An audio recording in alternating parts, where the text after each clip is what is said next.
നമസ്കാരം. നഷ്ടപ്പെട്ടതിന് പകരമാകില്ലെങ്കിലും 9 വയസ്സുകാരി വിനോദിനി മോൾക്ക് ഇന്ന് താങ്ങാവുന്നത് തൻ്റെ കൃത്രിമ കൈയാണ്. വെറും ഒരു പരുക്കുമായി വന്ന ആ കുഞ്ഞിൻ്റെ കൈ നഷ്ടപ്പെടുത്തിയതും നമ്പർ 1 കേരളത്തിലെ ആരോഗ്യരംഗം തന്നെയാണ്. പാലക്കാട് ജില്ലാ ആശുപത്രിയിലെ ചികിത്സാ പിഴവിനെ തുടർന്ന് വലത് കൈ നഷ്ടപ്പെട്ട വിനോദിനിക്ക് കാക്കനാട് സ്വകാര്യ ആശുപത്രിയിൽ വെച്ചായിരുന്നു കൃത്രിമ കൈ പിടിപ്പിച്ചത്. പ്രതിപക്ഷ നേതാവ് വി ഡി സതീശനായിരുന്നു ഇതിൻ്റെ ചെലവ് വഹിച്ചത്. ഇന്ന് ആരോഗ്യമന്ത്രിയുടെ പരിക്കിൻ്റെ വാർത്ത പുറത്തു വന്നപ്പോൾ ഏറെ ശ്രദ്ധിക്കപ്പെട്ടത് വിനോദിനി മോളുടെ അമ്മയുടെ വിമർശനമാണ്.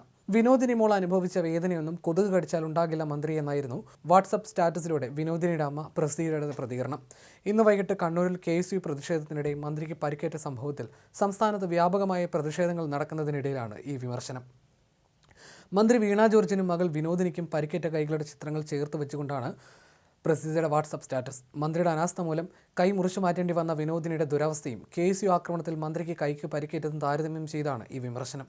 കഴിഞ്ഞ സെപ്റ്റംബർ 30-നാണ് കൈ ഒടിഞ്ഞതിനെ തുടർന്ന് പാലക്കാട് പല്ലശ്ശന സ്വദേശിനിയായ വിനോദിനി പാലക്കാട് ജില്ലാ ആശുപത്രിയിൽ ചികിത്സ തേടുന്നത്. എന്നാൽ ചികിത്സാ പിഴവിനെ തുടർന്ന് കുട്ടിയുടെ വലത് കൈ മുറിച്ചു മാറ്റേണ്ടി വരികയായിരുന്നു.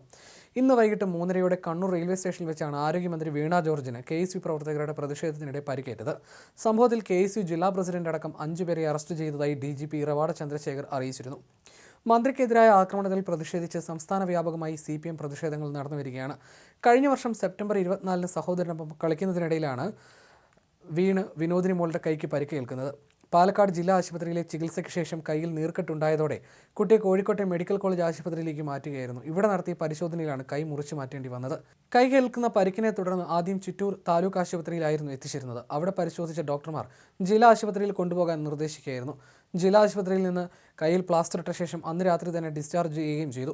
പിന്നീടാണ് സ്ഥിതി മാറുന്നത്. വേദന സഹിക്കാൻ കഴിയാതെ കുട്ടി കരഞ്ഞപ്പോൾ എല്ല് പൊട്ടിയതാണല്ലോ, വേദനയുണ്ടാകുമെന്നായിരുന്നു ഡോക്ടർമാരുടെ മറുപടി. എന്നാൽ വേദന കൂടി വരികയും കുട്ടി അവശ്യ നിലയിലാവുകയും ചെയ്തതോടെ കാര്യങ്ങൾ മാറി മറിയുകയായിരുന്നു. അപ്പോഴേക്കും കയ്യിലെ രക്തയോട്ടം കുറഞ്ഞിരുന്നു.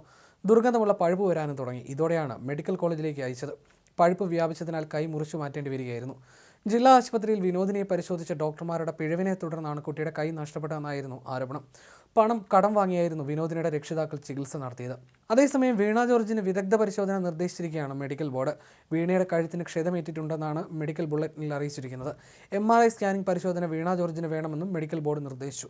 സംസാരിക്കാനോ തല ചലിപ്പിക്കാനോ ഉയർത്താനോ കഴിയാത്ത അവസ്ഥയിലാണെന്നും കടുത്ത വേദന അനുഭവിക്കുന്നതായി നേതാക്കൾ പറയുന്നു. ഇരുവശങ്ങളിലേക്കും കഴുത്ത് തിരിക്കാൻ സാധിക്കാത്ത അവസ്ഥയാണെന്ന് DYFI സംസ്ഥാന സെക്രട്ടറി VK സനോജ് പറഞ്ഞു.